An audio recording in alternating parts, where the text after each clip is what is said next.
Among other initiatives, because you have done so much already, we would like to talk a little bit more about the established circle for young patrons of the National Opera Ballet here in Amsterdam, the Netherlands. When was it established? It was established the 31st of May in 2015. That's a little bit over 1.5 years ago. And this is a group of people who is welcome between 25, 40 years old. Is there a sort of maximum in age? We started with a maximum age of 40. I think that's a completely different discussion. What is a young donor? Is it under 40? Is it under 35? Now we're starting to be less strict on that. So we welcome people under 45. Okay, because we already heard sometimes people think it's quite hard to leave the group when they have become 40. They don't want to do the next level. Is this your experience as well?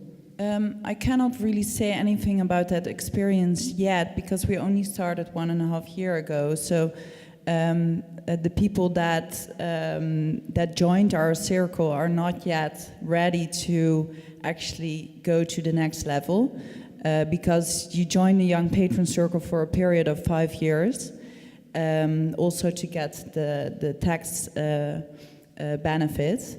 But we're definitely thinking about the transition because we see the average age of the donors at Dutch National Opera and Ballet, the major donors, are quite higher than the average age of the Young Patron Circle. So that's definitely we need to look into in the future. Yeah, they don't easily just blend in with the much older generation of the older patrons. The thing is, what's really striking actually is that we tend to invite our young patrons to several major donor events, and that has been very successful. So for instance, we have the annual Opera Diner, and we invite a few high potential young patrons. So you can join the Young Patron Circle for 500 euros for a period of 5 years, but also for 2,500 euros and for 1,000 euros. So we also invite them for the big major donor event, and what actually from both sides they really like to actually connect with each other. And so we also combined the last international trip with the young patrons with the major donors of the opera, and it was a very successful event. Older people aren't that bad at all when they start to understand and know each other. Yeah. Yeah, right. What about your experience, how people influence each other? Because we have heard so far that there is a very big result in the research Katie has presented, that people look at each other in the group. There's this sort of positive groupthink. Do you see that as well? I definitely see it now because it's sort of like, how do you say, a snowball effect.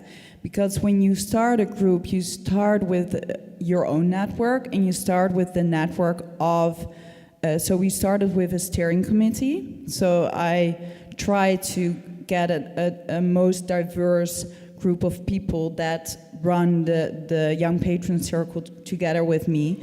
So we started with their network and our network, and of course the network of the people that work in the fundraising department. But now you already see that more than half of the people you've never heard about who are joining now. So they are joining because they got to know the Young Patron Circle through friends, maybe through other friends, maybe through the internet. So I think it's very important to keep your young patrons very happy, and that they are very positive to their friends, and that they're very proud about for them being a young patron. And then, of course, the key question is what's the reason for them to join? We already have seen from surveys that it's about education, about learning each other, being part of a circle. What do they tell you? Why are they going? Why are they joining? I never expected, like, when I set up the Young Patron Circle, what I really wanted to focus on is the content aspect, and really get them to that Dutch National Opera and Ballet became their home. So we all do all the events at Dutch National Opera and Ballet that in a few years they really feel like it's their home. And so what we see, sorry, what was your question again? I'm sorry. In regards to the why question, why are they going to be member? Yeah, so actually we set up this Young Patron Circle really focusing on the content aspect. And what you see maybe in other circles is that it was more focused on the network aspect. And what we see is that it really helped, because actually 75% of the people that joined the Young Patron Circle have never been to the opera or the ballet, and they actually joined because they want to get to learn more about opera and ballet. And also what is very striking is that one of the events we organize for our young patrons is during the premieres of our performances, and I think one of the aspects, it's very important that they learn to buy their own tickets. We don't give discounts also, because if you spoil your donors too much, they're gonna get really disappointed later on, because as a major donor, you're not gonna get management discount. Expectations. Yes, yeah. I think that's very important. Yeah. So what we see is that an average, like for the last event we did during the premiere of Coppelia, we sold 80 tickets to young patrons for a full price, which is really cool, I think. Yeah. And most of the people have never been to the ballet, and so they already become a young patron for 500 euros a year, but then they also buy a ticket, which I think it's also a donation in itself. So it's not only about getting more donations for the opera and for the ballet, but also get them to come to the performances and that they tell their friends how exciting it was. And therefore broaden the circle of people who are going to start tickets. Okay, thank you so much. Stay with us, because I have a second guest to ask to come to the floor. Roy Cremers, please give him a hand.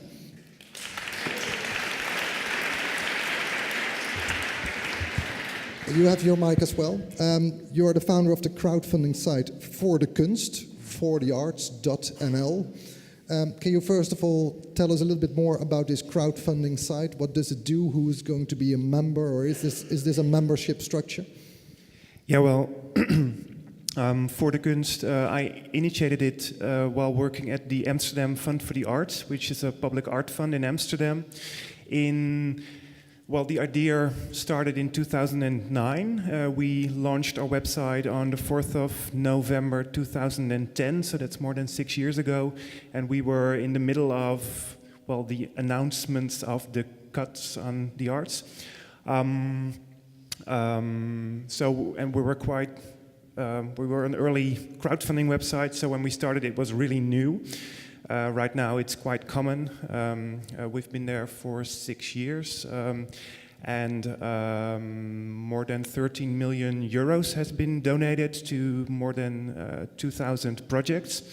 And what we see is we don't work with members. People can do a donation, which is happening a lot, thankfully. So in 2016 there was 4.3 million euro donated to over 700 projects. And what we see is that many people, for many artists and arts organizations, so we're there for the arts, and for many organizations it's their first or maybe second try with fundraising, so they're quite new. We really help them.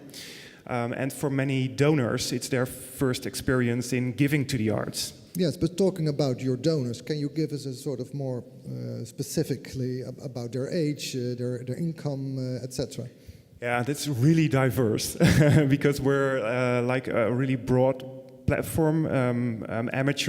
Both amateur and professional artists can put their projects online, and small organizations, individual artists, but also museums or big companies can do a project with us. So it's really diverse. The average donation is 75 euros. What we see is that the youngest donors give less, the older give more. And what we also what we see is that especially the group between 25 and 34 years old, they visit our website really frequently. But their conversion rate is one of the lowest. So they come, they look at the website, and then they go away. While we see that the older donors, so from 50 to 80, 90 years old, they really come to our website, to a project, to do the donation. So they're not shopping anymore. They already have made the decision that they want to do the donation. Have you tried to find out why they are leaving without doing anything? Because Katie, in her research, of course, showed that commitment is very important for especially this generation. Yeah, it is. It's really difficult to. It's not very difficult. We could do more research on that. We're a small organization, and so we're dependent on other students and organizations to do research with us. You can put your research project in for the Kunst. Yeah. Then we Maybe, but there are more and more students and organizations that are willing to work with us. But what we do, if we look at retention, so why do people come back? It is because they had a positive experience before. So if someone gives a donation to a project and never hears back from the artist or the organization, then they are less likely to give again. And if someone has like a positive feeling about their donation, then they're really more likely to come back. So that's really important. And what we see is that for many artists and arts organizations, there's still there's a lot to win, because I see it quite a lot that they got their donation, they finished their project, and they never get back to their donors again, and that's really a pity. Yeah, again, building up a long-lasting relationship, Definitely. also even when it's about small amounts, is an important factor.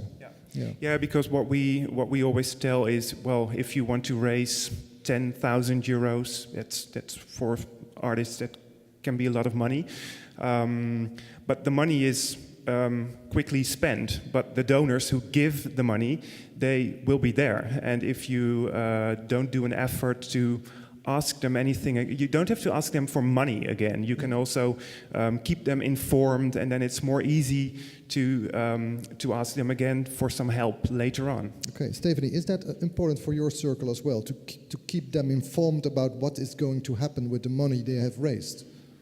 Definitely. So this year, for the first time, we will organize the first international cultural gala for young people, for 1,600 people in Dutch National Opera and Ballet.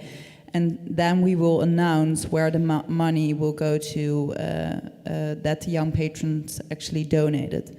So at least 80% of what they donate goes to Dutch National Opera and Ballet. And I already saw that, I think this year it's over 85%. So we really want to make sure that as much goes to the opera and ballet as possible. And is this also something you get back from participants, that they really say, I want to know what is going to happen with the money, I want to have feedback, I want to have communication with the Institute? I actually never heard that, but I think it's very important to let to know them where it goes to. I think it's also an opportunity to involve them more in our institution. So, for instance, we really want to focus on the cause that they chose to donate to next season and really go deeper in that project.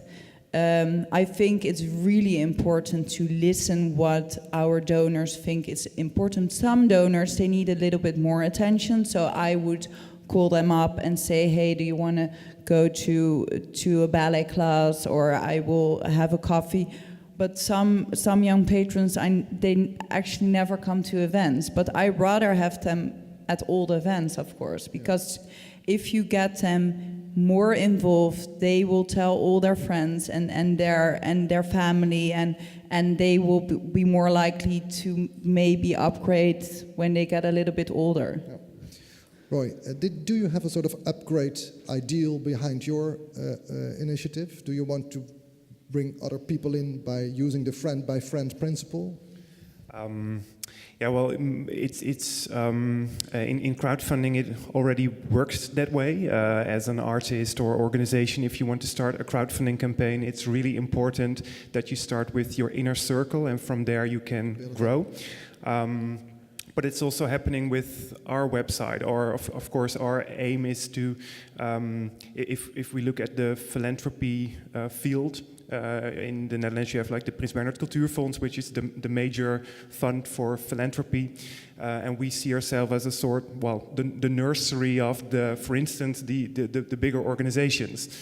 So if people give their first donation at For de Kunst, and from there on they start giving more and more, maybe to the artist or organization directly. Yeah, okay. That's something we really want to, what we're aiming for. Yeah. Okay. One or two questions to our young guests over here about aiming for the younger generation. Please introduce yourself. Hi, I am Jessica from the Stedelijk Museum. I actually have two questions, if that's okay. Start with the first. Okay.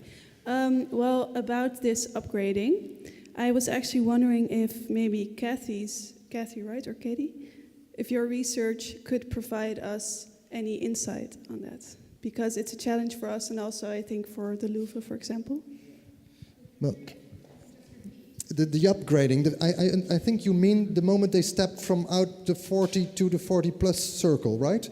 So do you know anything more about this specific next step they are yes or no taking after being part of a first young circle? Well, I mean, all the research, as Pamela and many others here know, shows that your giving goes up as your income goes up. So I think the important thing is, at what point are people seriously able to give more? So I think that's what you need to look at. What's happening to their income? And if they're at a stage of their lives where, in fact, the pressures on their income are growing, their income may be going up, but if they're taking on mortgages and having children and so on, their capacity to give isn't going up. But I think it's absolutely basic. The more money you have, the bigger the gifts. Okay. I hope that's an answer. And then you have one second question. Yes, thank you. I think that's also in line with some of the feedback that we've had. Second question for Roy. When I think of the internet or an internet platform, I immediately think of like international potential. So I'm actually curious to know why you chose to target a Dutch patron. Yeah, by using the internet, you're sort of already international, and still you have been focused on the Dutch situation. Can you explain why? What we experience is that though crowdfunding is global, the giving is really local. So people tend to give more easy to an organization that is near them, where they can go to, than to give to an organization internationally. It happens, but it doesn't happen that much. And if we look at international crowdfunding platforms, the success rate of their projects is quite low. For de Kunst, the success rate is 80%. So most of the projects that go online, they get their funding successfully. But it's really about the engagement. And if you have the idea, okay, I can go there, or my children or my friends can go there, then it's an important it's still really important. Yeah. Okay. One last question. Who? Yeah. Let's see how I can reach you. No, you don't, because otherwise we cannot. We cannot make the registration possible. So. Okay, well, thank you very much. Stephanie, thank you for your introduction. I had a question about the memberships of your circle. Are they all on personal title, or is it also possible to become a business member? Well, have you ever thought about that? Well, what do you mean, that you can become a member as a company, or that you can put it As a company. Yeah. We're definitely looking into that. My colleague, who's responsible for the corporate partnerships, she's looking into that. The thing is, what is very hard then to monitor is who is like, how many members will come to the events and stuff. So then it makes it a little bit more complicated. But I think it's definitely an opportunity that, for instance, Heineken says, I have 5 memberships for young professionals, and every event 5 of you can go. I think that's definitely something we are looking into at the moment. For instance, for the gala, I was saying we're definitely targeting big groups of young professionals who are working at all these different companies. So yeah, and I think that these companies really want their people also to get more involved in culture, and maybe to learn, to get to know some other people for networking. So that's the next level. You're working on that. Thank you for your question, and thank you very much for your more information. Yeah.